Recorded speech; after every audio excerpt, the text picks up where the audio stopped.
¿Qué tal, amigos de Hanan TV? Los saludamos una vez más con mucho gusto.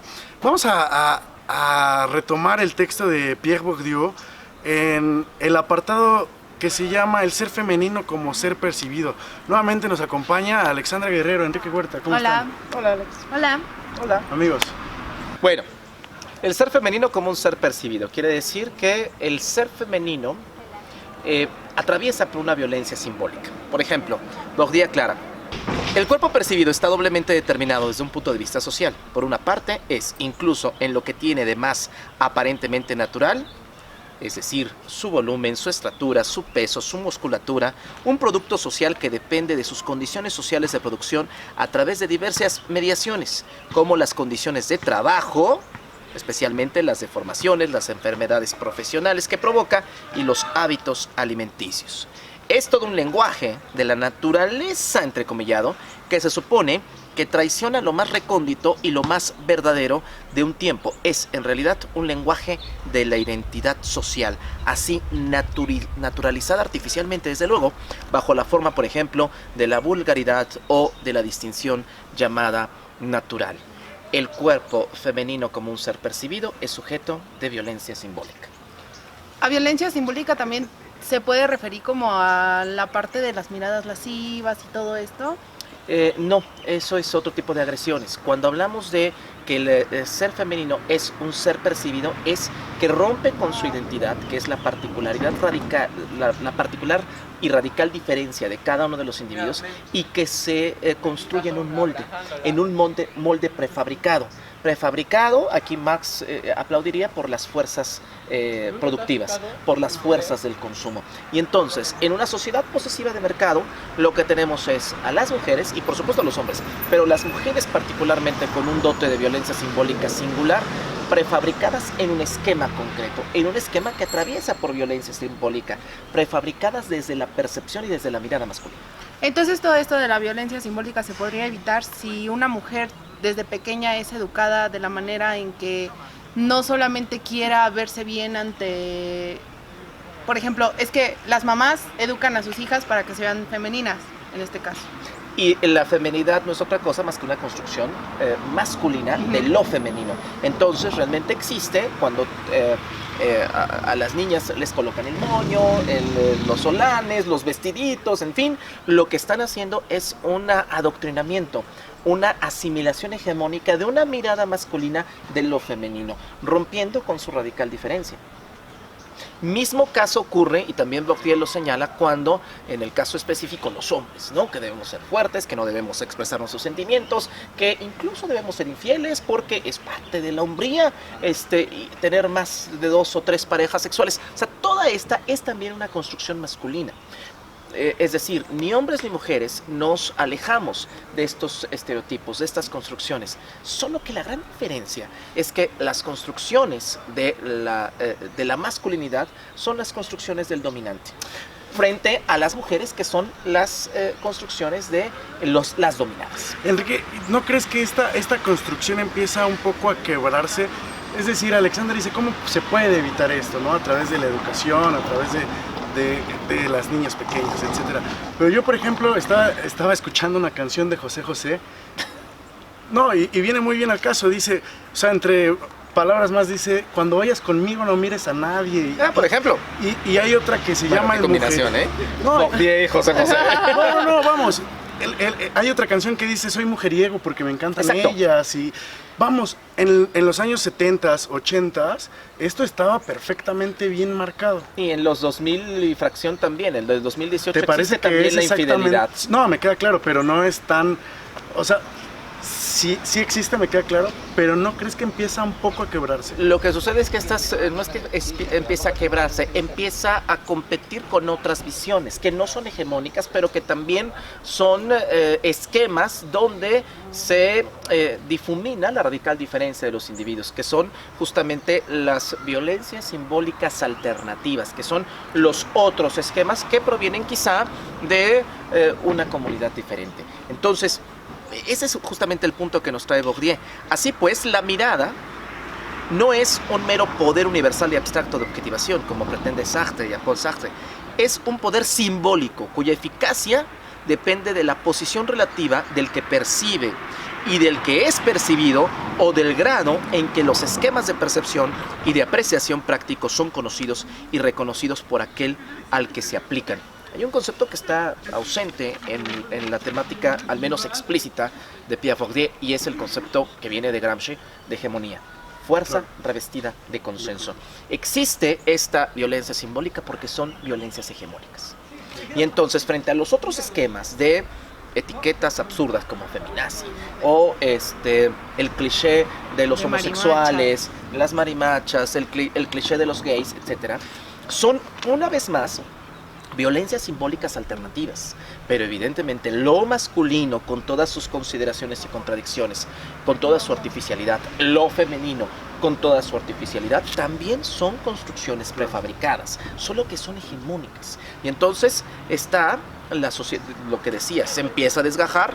No, se empieza a pluralizar entre visiones hegemónicas y visiones contrahegemónicas. Que hay aquí una contradicción en sí mismo, ¿no? Diría Hannah, un contrasentido, porque en esta inmensa búsqueda de la pluralización existen muchas más etiquetas. Y entonces lo de la sociedad actual es, yo no tengo etiquetas, pero para la pluralización que esa se ocupan misma etiquetas. es una etiqueta. Yo no tengo etiqueta, pero Claro. eso mismo es una etiqueta. Y eso mismo es atraviesa por un tutti frutti de violencias Sí. simbólicas diferentes. Entonces, ¿por qué la necesidad de tener etiquetas para todo si realmente el decir que no tengo etiquetas es una etiqueta también? Porque las etiquetas son prejuicios y los prejuicios son elementales para vivir y coexistir en sociedad. Porque nos hacen sentirnos parte de una comunidad y nos hacen sentirnos parte de algo ante la ausencia individual de contenido, ante la ausencia individual de ser.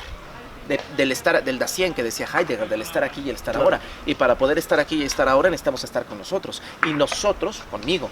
Y nosotros, el yo, necesita estar lleno de contenido y constituido. La etiqueta cubre nuestros vacíos.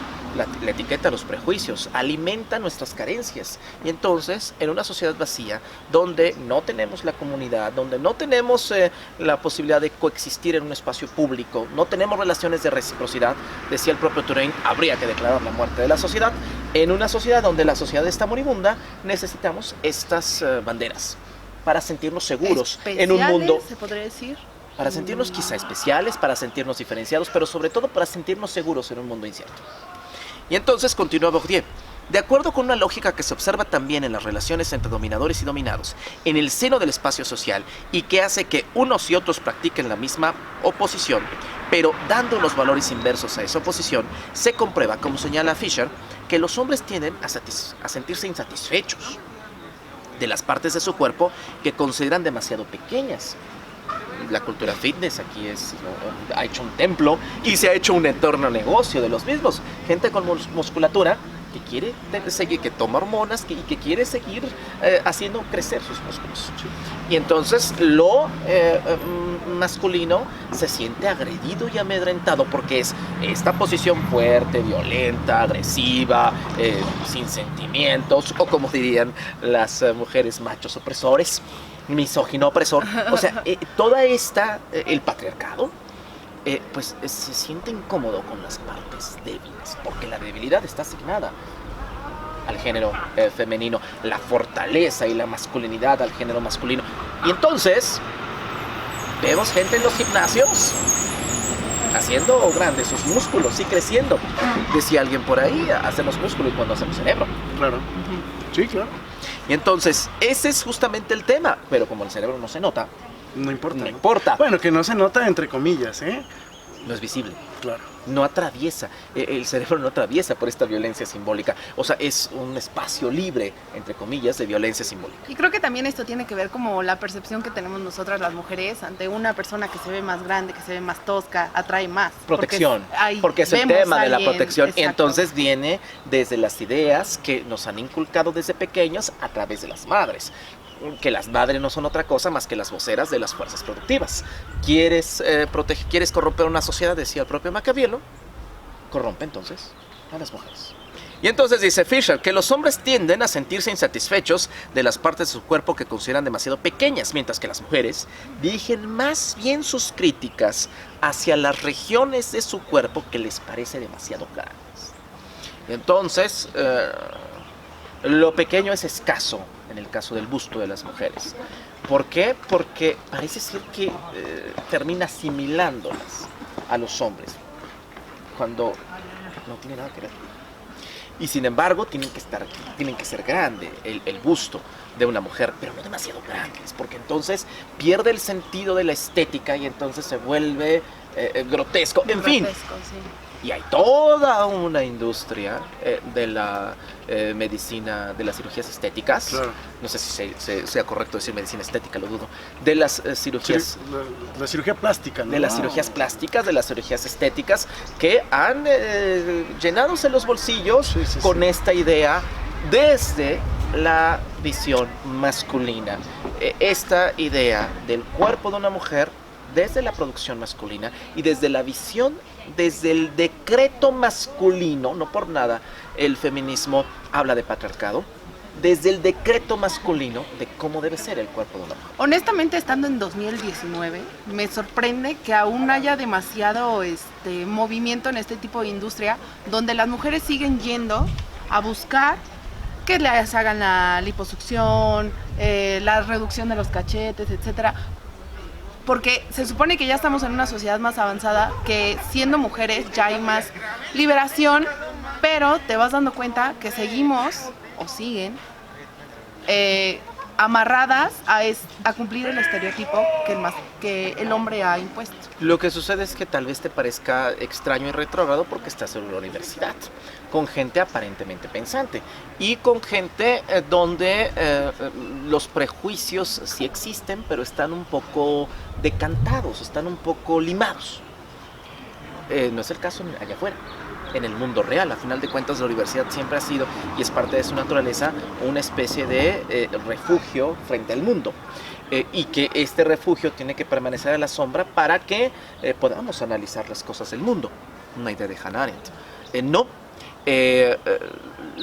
No habrá auténtico feminismo, o la palabra que utilizaste, liberación, que es todo un debate ahí mismo con el feminismo de la primera y la segunda ola, mientras exista la visión masculina de lo femenino. El movimiento feminista no está construyendo una visión femenina, es decir, por ejemplo, Rosario Castellanos en la cultura femenina. Sobre cultura femenina, a mí me parece que hace una excelente crítica, pero no sienta las bases para una construcción de la visión femenina. Es que ¿por qué alguien va a sentar las bases de una generalidad cuando esta generalidad está llena de particularidades y de pluralidades? ¿Por qué alguien nos va a decir cómo tenemos que pensar o cómo tenemos que comportarnos? Me queda claro, pero hay una visión de lo masculino. ¿Hay una visión de lo femenino? Hay una visión de lo femenino desde la mirada masculina. Hay una visión de lo masculino desde la mirada masculina. El tema no es visiones, porque no estamos construyendo absolutamente nada. El tema es la radical diferencia. Poder ser tan radicalmente distintos como otros. Porque el estándar, también inhibe la posibilidad de la política. Sí, claro. Porque la política descansa en el hecho de la pluralidad de los hombres. Continúa Bourdieu, la dominación masculina que convierte a las mujeres en objetos simbólicos, cuyo ser es un ser percibido, tiene el efecto de colocarlas en un estado permanente de inseguridad corporal, o mejor dicho, de dependencia simbólica. Lo que ha cambiado, y esto es un rasgo que los feminismos de última generación han advertido con cierta cautela, es que por primera vez los hombres o algunos hombres son presas de esta inseguridad corporal. ¿Y entonces se convierten en un ser femenino como ser percibido? Así es. Los propios hombres se pueden La convertir masculinidad feminizada, que también hay textos sobre esto. Una masculinidad profundamente feminizada porque están presas en esta inversión de todos los valores, como diría el propio Nietzsche, están presas de tratamientos para la cara, están presas de también lo que podríamos llamar liposucciones. metrosexual. Exactamente. Y entonces es una inversión de todos los principios porque era una medida de los hombres, de los macho alfa, para controlar al género femenino que termina controlando a los propios hombres. Y entonces tenemos una inversión de muchachos que están haciéndose un facial, muchachos que están cuidándose las uñas, por etcétera. ejemplo, y que ellos argumentan que no afecta su sexualidad, lo cual es cierto. Sin embargo, por otro lado, tenemos a mujeres cambiando llantas.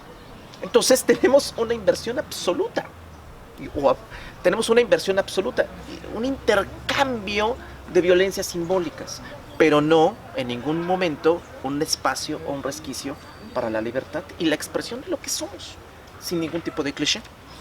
Continúa, se espera de ellas que sean femeninas, de las mujeres, dice Bourdieu, es decir, sonrientes, simpáticas, atentas, sumisas, discretas, contenidas, por no decir difuminadas. Ya lo habíamos comentado en otra ocasión, la feminidad tiene por sentido un reduccionismo, Sí. a hacer de la mujer algo menor, desde el momento de unas zapatillas que les impide caminar con soltura o caminar en un terreno un poco complicado, a ciertos escotes, a ciertas faldas que también les impide el propio movimiento. La feminidad tiene que ver con una disminución absoluta de lo que es la mujer. Y esto precisamente es violencia simbólica.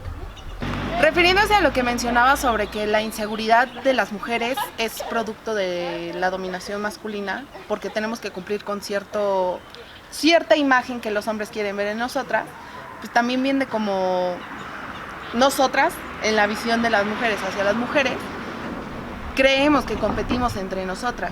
No creen, compiten Para en ver- efecto, y va más allá de los concursos de belleza, donde implica, digamos, que sea el epítome más claro de la cosificación y de la violencia simbólica para las mujeres, donde la sociedad postindustrial se lava un poco en culpas, se lava la cara preguntándoles absurdos o estupideces como cómo salvar el mundo, o si estuvieras frente al Dalai Lama, ¿qué le dirías? Para saber que los pedazos de carne que compiten en estas justas también tienen un poco de encanto intelectual, como si, no sé si sea ridículo, pero el punto es respetable que las mujeres quieran participar en esto y que los hombres también participen en este tipo de concursos.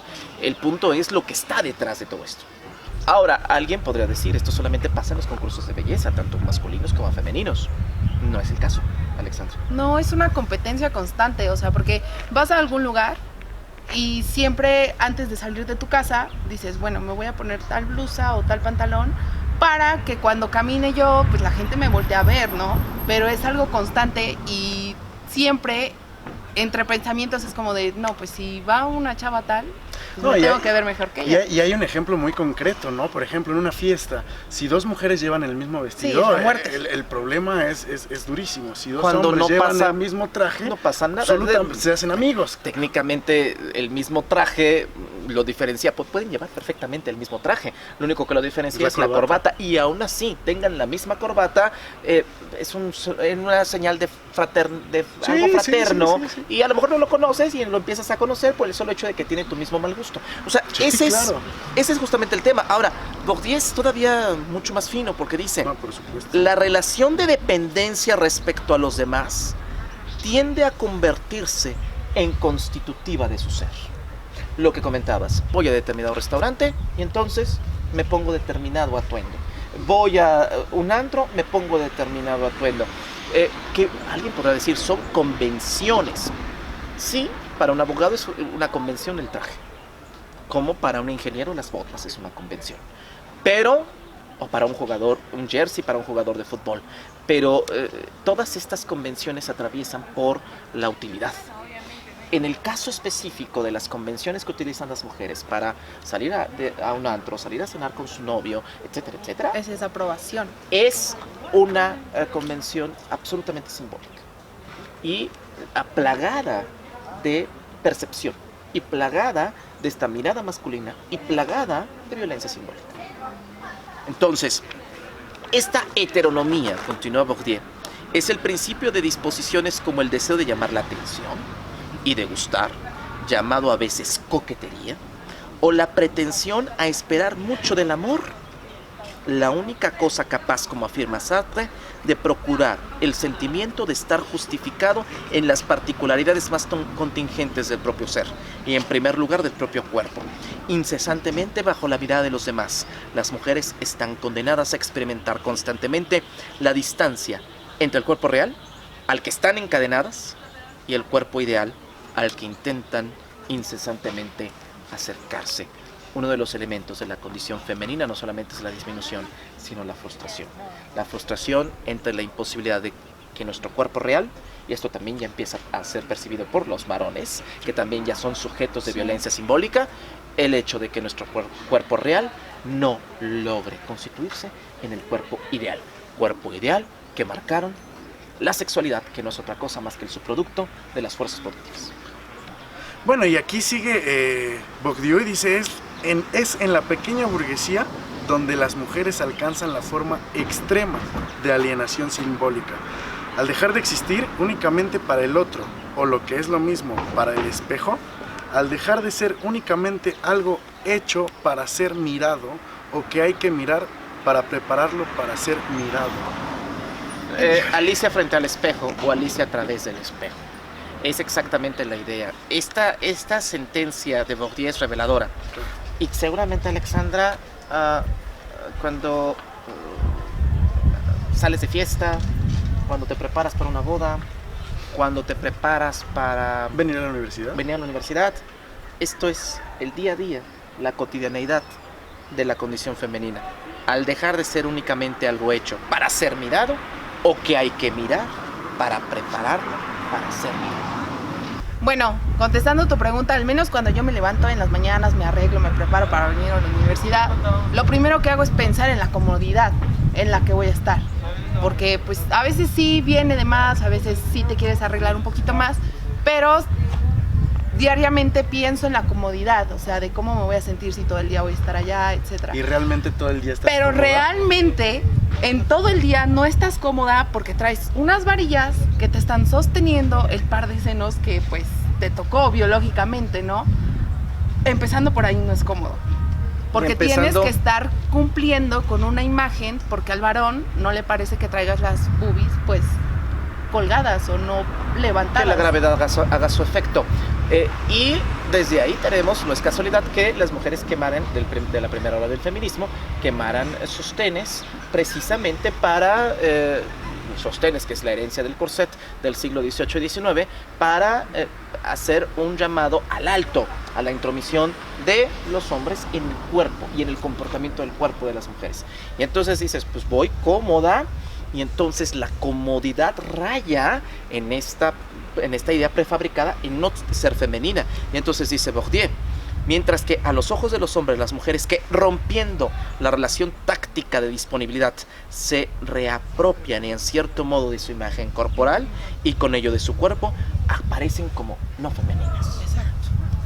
Prácticamente como lesbianas. Más generalmente el acceso, por supuesto eso no quiere decir que lo sea, pero ese es, digamos, que el juicio de las conciencias. Más sí, general, o sea, si yo no cumplo con la visión, con el estándar que tiene un hombre sobre mí, no, pues la marimacha, la machorra, y eso pues no tiene nada que ver.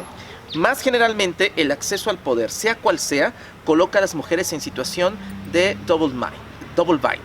Si actúan igual que los hombres, se exponen a perder los atributos obligados de la feminidad y ponen en cuestión el derecho natural de los hombres a las posiciones de poder. Pero si actúan como mujeres, parecen incapaces e inadaptadas para esta situación. Bueno, y aquí todo lo que nos está diciendo Bourdieu es demasiado interesante, porque al objetivizar a la mujer, pues realmente le estamos asignando un valor, y el valor, como lo dice Marx, solamente a las mercancías, y ni siquiera en un valor de cambio, sino en un valor de uso. Y eso es parte, quizá en el fondo, del análisis que hace es interesante, no lo hace Bourdieu, pero en el fondo es quizá la peor violencia simbólica, lo más cruel de esta violencia simbólica y lo más cruel detrás de este ser femenino como ser percibido. Alexandra. Está muy complicado adentrarnos en este tipo de temas. Está muy complicado romper las cadenas de la percepción. Sí. Porque es curioso que siempre se ha hablado de la tiranía, la tiranía de los gobiernos, la tiranía de las mayorías sobre las minorías, pero nunca antes, siguiendo la lógica de John Stuart Mill sobre la libertad, se ha hablado de la tiranía de la percepción sobre todos, porque es la tiranía de un todos colectivo y artificial que ejerce sobre todos. Y parece que no podemos resistirnos, y parece que esas cadenas de la opresión no podemos romperlas. Y casualmente, con esas sí nacemos. Enrique Huerta, está muy complicado ser mujer. Concuerdo. Gracias. Gracias.